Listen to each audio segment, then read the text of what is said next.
Hello, everyone. My name is Brandon. If you're new here, I'm a travel nurse who services Critical Access Hospital in rural New Mexico, and I'm currently enrolled in my DNP Adult and Gerontology Acute Care Nurse Practitioner program. You guys know I hate to keep you guys waiting, so let's get straight into it. Here's everything I did in week 3 of semester 2 for year 2 of my Adult and Gerontology and Acute Care Nurse Practitioner program. So as usual, I'm taking 2 classes. The first class I always talk about is my core acute care class, which is called Care for the Acute and Complex Chronically Ill Patient. And for week 3, we are still on our GU or genitourinary block, and we do a block for about 3 weeks. So we're about to wrap this block up, honestly. But we started on our workbook.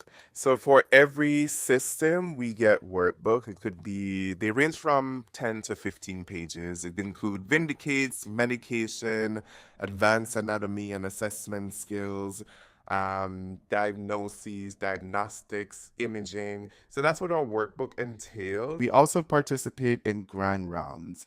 So what is grand round? Grand round is every student sign up for grand round every semester, and you pick a topic and you present on a patient under that topic. So this semester, my grand rounds is on oncology. So when the time comes, I'll get a patient case for oncology, and I have to come up with the H&P assessment and plan. And we all know that includes, your SOAP notes, review of systems, pertinent positive and negative, diagnostics, labs, medication. But the start of every semester, the professor does it. So we answered our question. It was on gross hematuria.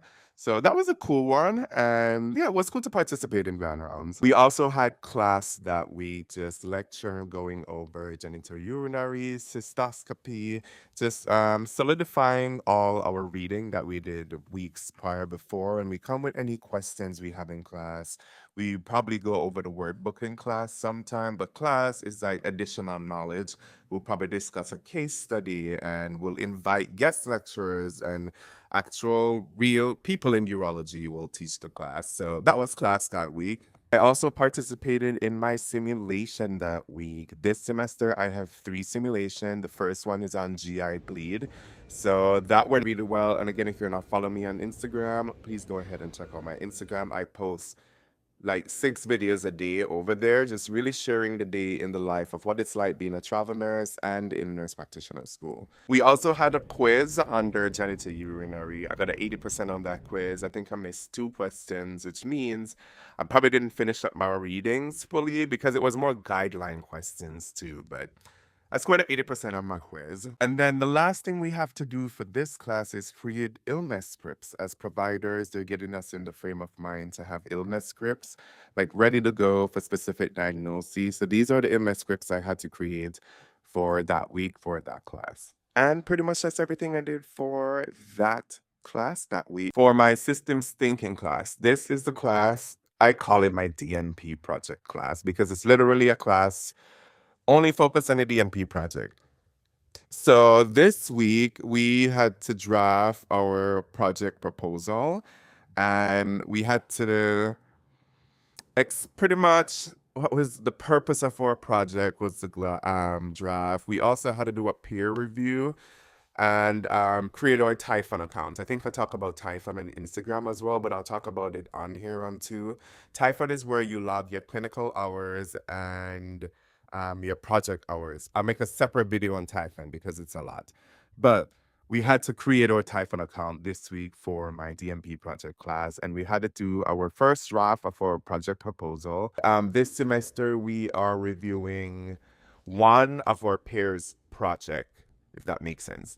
So there's 5 of us in this group this semester, and each of us review one of our project. So I'm reviewing one of my peers' first draft proposal. I send my draft to another peer to review, and the professor too. They sent it back to me, and then I look at the edits and stuff, and then change it, and then submit it. So that's what I had to do for that class. But in a nutshell, I don't want to make these videos too long, but I do want to make it informative and packed as much as I can in it so you guys get a deeper insight into NP school. But that's everything I had to do in week 3, semester 2, year 2 of my adult and gerontology acute care nurse practitioner program. See you guys next week.